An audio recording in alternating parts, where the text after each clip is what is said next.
as a leader and a communicator, whether it's in your family or your business, the people beside you and under you, they're looking to you for those kinds of things. You have to make sure that you stay calm, that you lead well. Really, when I started my first business, I was like 25 years old. Yeah. Again, was doing it for the wrong reasons, for money, for, people to look at me and go like, wow, that dude's got it figured out. Well, I didn't. Let's go ahead and just jump right into these 6 steps to successfully walk through any crisis. Number 1,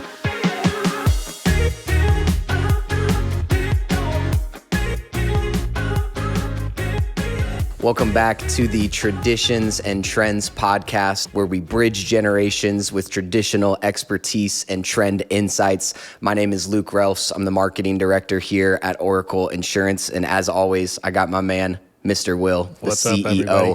of Oracle. We are talking about crisis.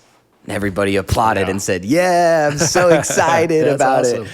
I think it's funny because sometimes you got to have some tough conversations and talk about the things that aren't always easy. And so today we'll be given some actionable handles and steps on how to get through any crisis that gets presented to you, whether it's in your family life, with relationships, in your business, and all kinds of different things like that. So Mr. Will, just open us up and let's go ahead and jump right into it. When you think crisis, there's been a lot of crazy things that have gone on the last couple years. What's one of the things that just comes right to mind when you're thinking of this idea of mustering and leading through a crisis? Yeah. Well, I think one thing that, everybody can relate to is the COVID crisis. However you want to look at that, as a business owner, as a family member, as any of that you can look at. But in business wise, pretty quickly we had to figure out how to adapt to a different workplace, remote employees. How do you change your phone technology to work? How do you, for us, like everybody had computers here at the office, and how do we go mobile with everything? So that created a huge change in what we had to do. So we really had to sit down and think about, okay, how do we handle this? What do we need to focus on? Let's make some key points of technology-wise. What do we have to do to get up to date? How do you make sure employees are working, when they're at home? And then even the bigger thing that was almost harder for some businesses probably is, how do you bring these people back after the COVID thing? So, do you bring people back? Do you keep them working from home? How do you keep your culture going in the business? Because for us, that's huge.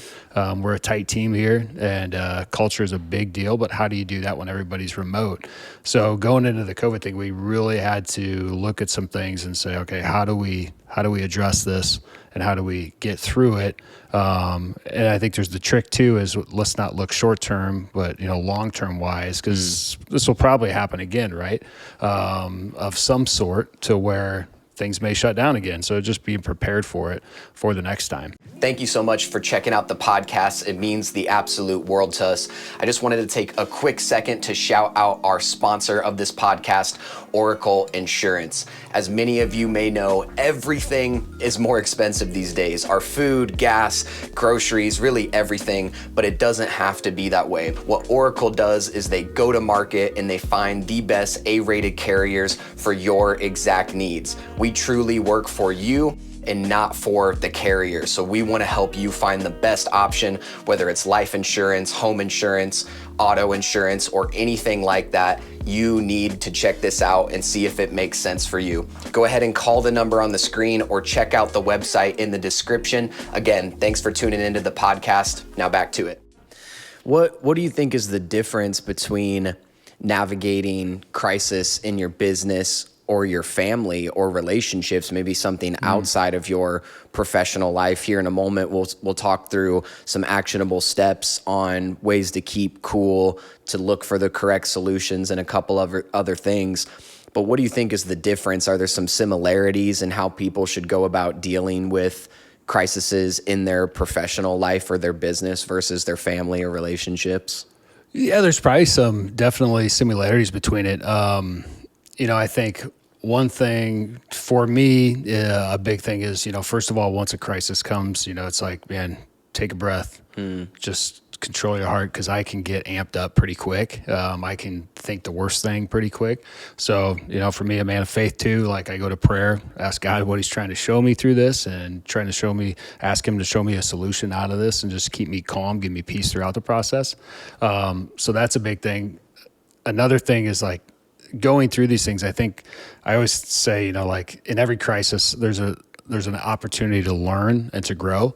So looking at, okay, what's going on? What truly is the thing that's causing it? I think sometimes we can get quick to point out what the problem is without truly identifying the actual true problem.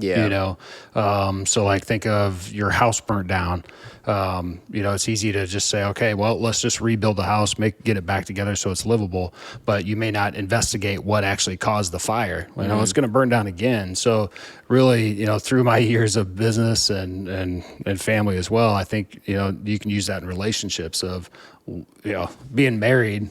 Sometimes you don't know why your wife's mad at you. Yeah. She doesn't want to tell you, right? But I think, just sitting down and say, hey, hon, where did I miss out? Tell me truly what's bothering you. Same thing in business, like truly finding out what caused maybe an employee to leave or a client to leave, or just it could be anything, just truly identifying what the root issue was in it. Because if you don't solve that, it's going to keep rearing up its ugly head. So I think there are some similarities to it, but there's, some differences as well on how you go about that. Being, when it's your child compared to an employee, there may be some, different ways to approach that. Yeah, I like what you hit on there, and that's something that's super actionable, is just understand that anytime you're going through any kind of crisis, whether it's in your professional or personal life, that it's an opportunity for growth. Anytime that we go through something that's difficult, it's going to be an opportunity to grow. I remember hearing someone recently just talking about what you focus on is going to be what's in front of you most of the time. You ever have one of those deals where you really notice a red car and you feel like every other car that you're seeing is a red car? Well, it's because you're focusing on it now. You're really thinking about it and looking for it. And so in the same way, if you're looking for the good in any situation, you're going to find what you're grateful for. You're going to be appreciative of the people that are around you, the opportunities that you have. If you're pretty depressed about life or anything is a woe is me kind of deal, you're just going to continue to feed off of that anytime you're in any situation. And that phrase of what you feed or who you feed will lead is a big part of that as well. And so I think it's great that anytime any of us find ourselves in any kind of crisis, that we see it as an opportunity to grow. And you alluded to it a little bit, just prayer is such a big part of it of, God, I need your strength to get through this. I don't want to do it on my own. And we don't have to go super deep in this balance of, yes, we live in a fallen world, and so there's bad things that are going to happen, or are there things that are tests from God for us to grow and strengthen our faith and strengthen our ability? Because I'm sure as anybody, that being a business owner does not come without its pitfalls, without its struggles, without its crises. And so, or crises, I think is a plural of it, crises. And so, but all those things make you who you are today. I'm sure there's so many times that you could point to something in the past and think, oh, I didn't really understand why I was going through that at that time. But now that I look back, I do see that I've been made stronger because of it. And I'm able to deal with things that may come up, whether they're super similar or not, because of it. Right. On that tangent a little bit before we jump into these steps and really walk people through how you can successfully walk through a crisis, no matter what it is there any kind of situation or something of that nature that you look back on, starting your business, starting a family, being married for the first time, anything that you look back on now and you think, man, that was difficult and that was a crisis and not an easy thing, but it molded me and shaped me into the man that I am today to be able to do the things that I'm doing? Perfect example is when I started my first business compared to when I started this business. The things I learned from starting the first business and doing it the wrong way, and a couple things that I'll point out that I didn't do right. Now we handle things differently on the financial side, like knowing our finances. That's a big deal, which sounds crazy, but really when I started my first business, I was like 25 years old. Yeah. Again, was doing it for the wrong reasons, for money, for, people to look at me and go like, wow, that dude's got it figured out. Well, I didn't. Right. So another thing is bringing my wife in to the business more and just knowing what's going on. Because she's my trusted confidant, like she's the one that's going to help support me in those days when you are going through a crisis. So in the first business I started, she really knew nothing about what was going on, wasn't very involved. And I kind of kept it that way because it was just easier. I didn't want to bring work home but things weren't great all the time. And I was kind of alone. Trying to handle everything on my own, being prideful in the same sense, not sharing it with anybody, I didn't have any trusted mentors to go to really. And it was brutal. And also, especially when you're not being a good steward of the finances, like it looked like we were doing well and, it wasn't that great. To where now in this business, it's, hey, she's the first person I go to. And I have trusted mentors in my men's groups that own businesses themselves that I can go to and be like, hey man, I'm going through this. And everybody's got an example because everybody's gone through a crisis. So I can get that feedback from them on, hey, here's some ideas. But having my wife involved, having trusted mentors to go to, having God to go to in prayer when those things hit, because first business, again, something would happen and I would automatically go into anxiety mode, panic mode, be short-sighted on any solutions, to where now it's, hey, take a breath, go to God, go to my wife, go to my trusted advisors, get an idea first before what is the best solution to move forward, and then implement that. And it has just worked tons better. Not to say that we've done it perfect every time, but it's just a different sense and a different confidence in what you're implementing is going to work better. Yeah, that's great. So let's go ahead and just jump right into these 6 steps to successfully walk through any crisis. Number 1, we would say, is to stay calm and take a breath. Talk a little bit about that. Yeah, I mean, like I know we've mentioned it, but yeah, just first steps. Yeah, just take a breath. Just take it in. Get some peace to the situation first, because you're not going to be able to see clearly when you're all amped up, anxious and angry maybe. There's a lot of emotions that you may be going through, but yeah, just taking a deep breath. Maybe, like I said, I go into prayer, like, hey man, God, what are you showing me? He always calms me down, gives me some peace, and just really get 30,000 view maybe of what's going on, 30,000 foot view on it. Just kind of identify, okay, man, where did this all start? Is there a way out? And just start kind of thinking through the process. So that's the biggest thing that starts for me, is just take that deep breath in any situation, whether it's at home or here at work. Yeah, as a leader and a communicator, whether it's in your family or your business, the people beside you and under you, they're looking to you for those kinds of things. You have to make sure that you stay calm, that you lead well. And I remember just listening to Ed Milet and Brendan Bouchard talk about this, where they are really open, especially in their busy season is what they call it, when they know they're doing a lot of talks, they're doing a lot of things. A lot of people are very busy in general, right. But when there really hits that season of, okay, man, I know that I am packed and jammed with things, they are overly communicative with their team and with their family. They'll want to even say, hey guys, I'm going to try to manage all this stress and manage these things as well as possible, but I just want you to give me the benefit of the doubt if there's a time where I'm a little short or I feel like it's hard to get a hold of me or whatever. So that's a part that we'll roll into here in a bit, but that just makes me think of, you got to stay calm, you got to stay cool, be collected, keep a smile on your face, bring the joy, and lead well through crisis, because things are going to happen and those people are going to look up to you at that time to know where to go. Number 2, for these actionable steps on how to walk through any crisis successfully, is diagnose the real issue. What does that Yeah. mean? That's huge, because if you don't solve the actual issue, it's going to come back up. It's going to rear its ugly head again. So, to me, if you kind of think of it as, are you putting a Band-Aid on it, or are you going into surgery to figure this thing out? So, putting a Band-Aid off it ain't going to do any good. It may solve it for a little bit, but really going into surgery on it and digging down deep to find out what the root cause of that was and getting that thing out of there, finding the solution for that problem. Because yeah, I mean, it'll just linger. It'll pop back up. So I think just that's where having a clear mind, so taking that deep breath and then really identifying the key issue to what caused what it is. And it could be something simple, but really just identifying, making a list of all the things that did go wrong.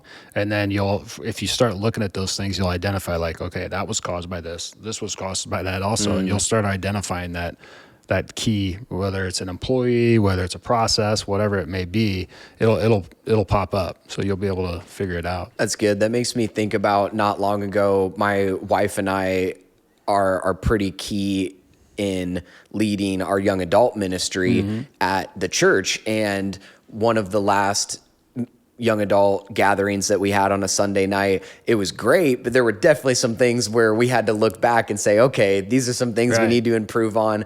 And just one of the deals was, it was funny when we look back on it, but my wife and this other guy are up there kind of giving announcements and introing the night. And then we moved into doing a fun game. Yeah. And we had made an audible, a week prior that we were going to do a different game, but the person that my friend that was up there communicating to everyone with my wife, he didn't know that because nobody communicated it to him. And so he's like, yeah, we're going to play this game. And everyone was just so confused. Anybody that knew that we weren't going to do that, my wife was confused.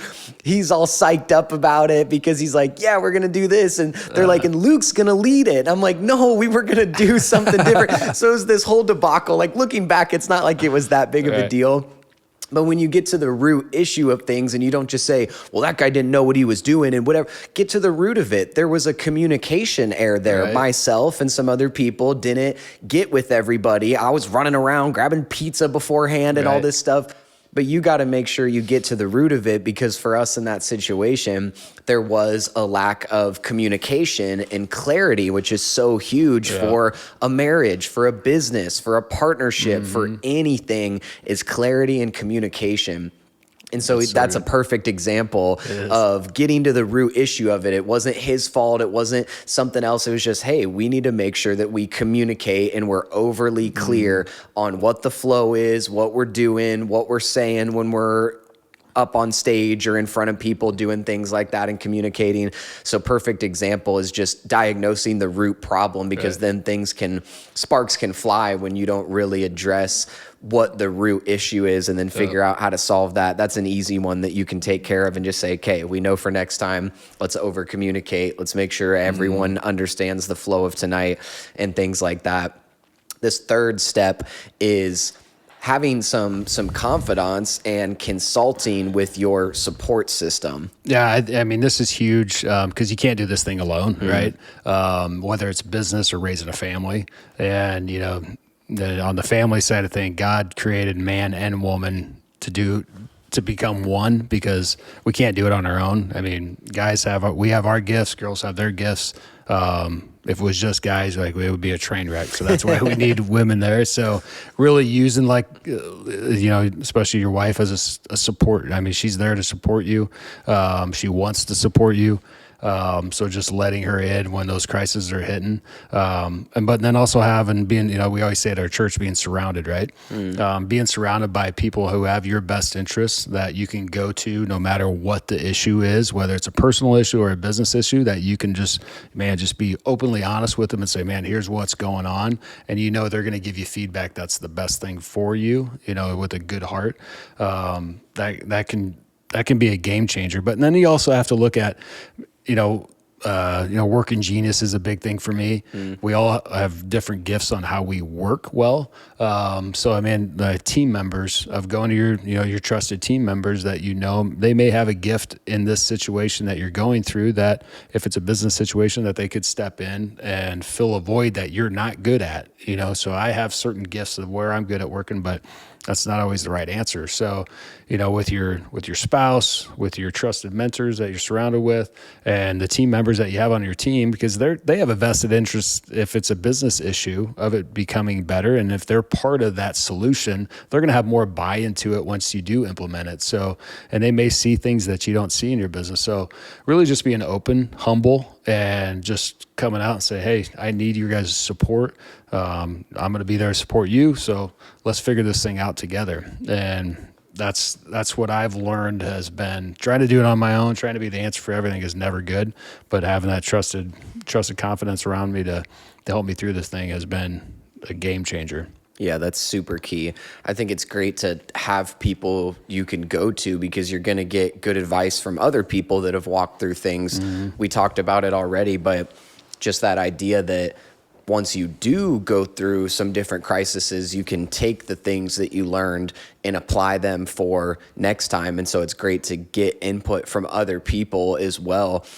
If there's something similar that they've walked through, if there's handles and applicable things that they can give you that you can apply to your situation, that can completely change everything instead of you feeling like you have to figure everything out and do it all by yourself. Yeah. The fourth one is brainstorm solutions. What does it look like for someone that's in a crisis? They realize it, they're staying calm, and they're doing these other things. They're talking to other people, but now it's time to address the issue, and they got to brainstorm, how do I actually provide a solution to this problem? What's the best way that someone can do that?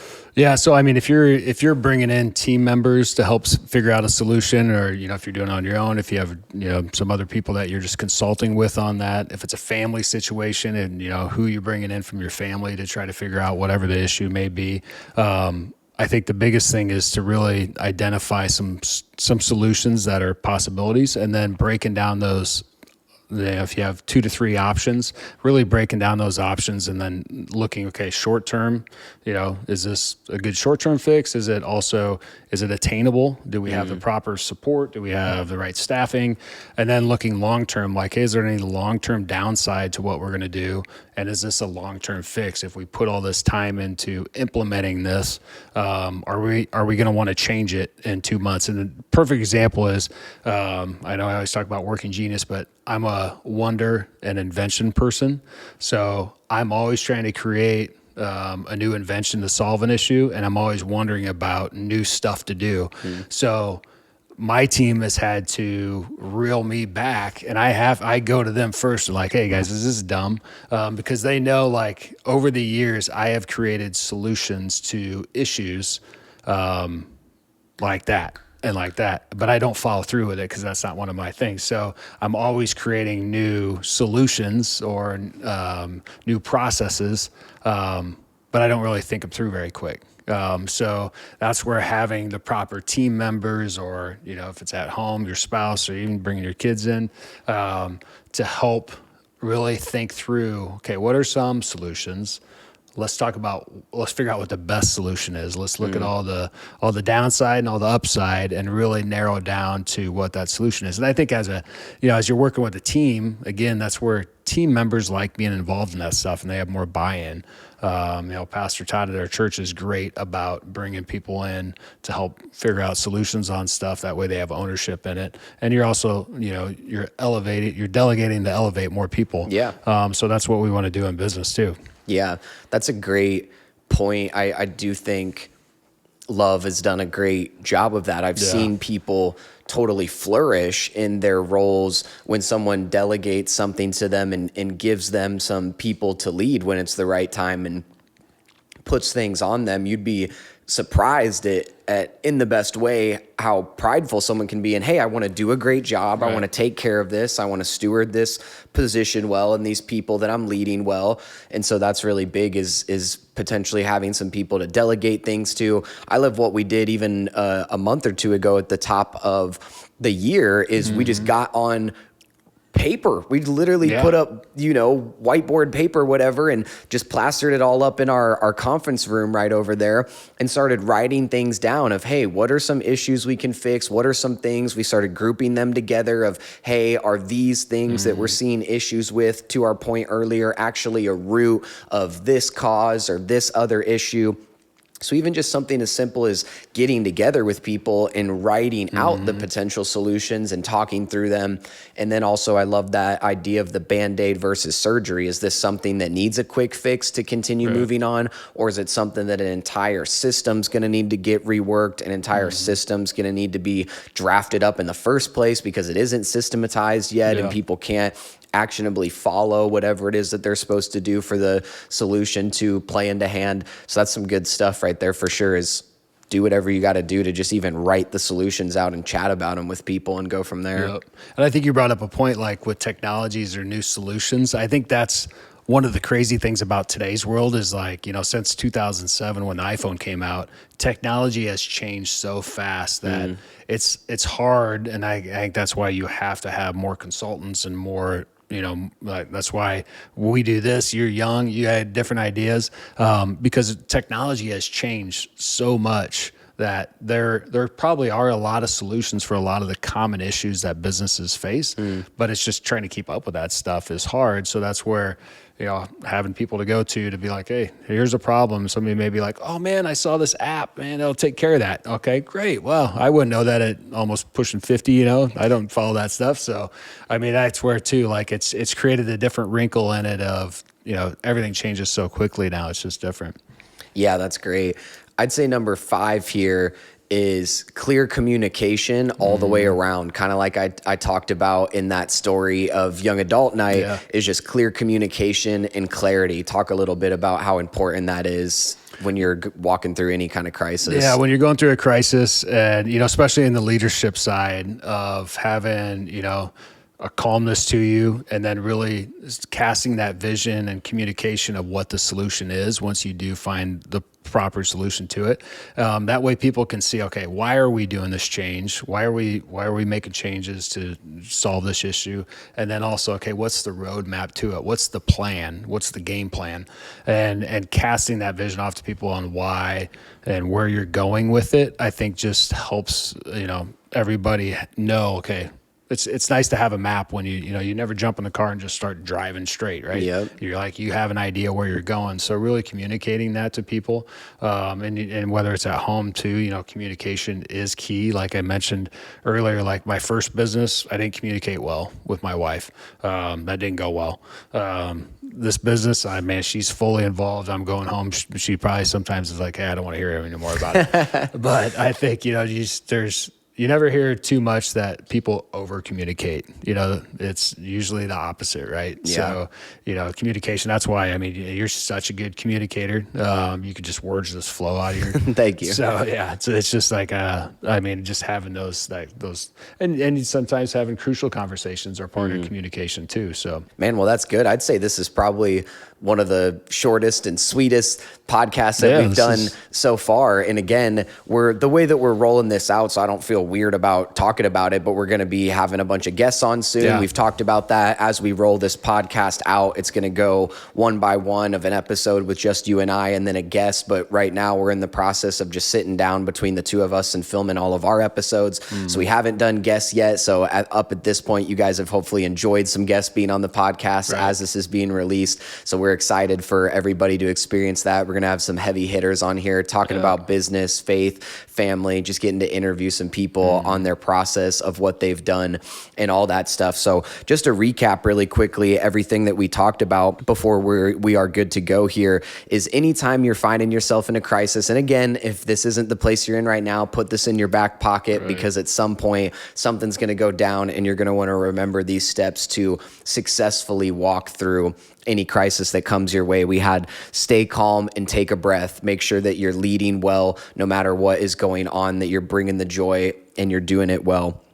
diagnose the real issue, figure out what's actually happening, if things are a combination of what's going on, diagnose the real issue, consult with your support system, your spouse, your team, other people that you can bring in to learn from them and their experience, brainstorm the correct solutions with your team or whoever it is, figure it out if this is more of a Band-Aid or a surgery kind of deal. And then last but not least is just having clear communication for all parties involved. Super important stuff. So write those down. Watch it back again if you need to. And this has been awesome. Anything else from you? Yeah. Like you said, put that in your pocket because a crisis is going to come. But in that crisis, just think like, how is God trying to sharpen you to make you stronger for the next time? So good. Yep. Mr. Will, we are out of here on this episode. So thank you so much for sitting down, and we'll see y'all next time. Awesome. See you guys.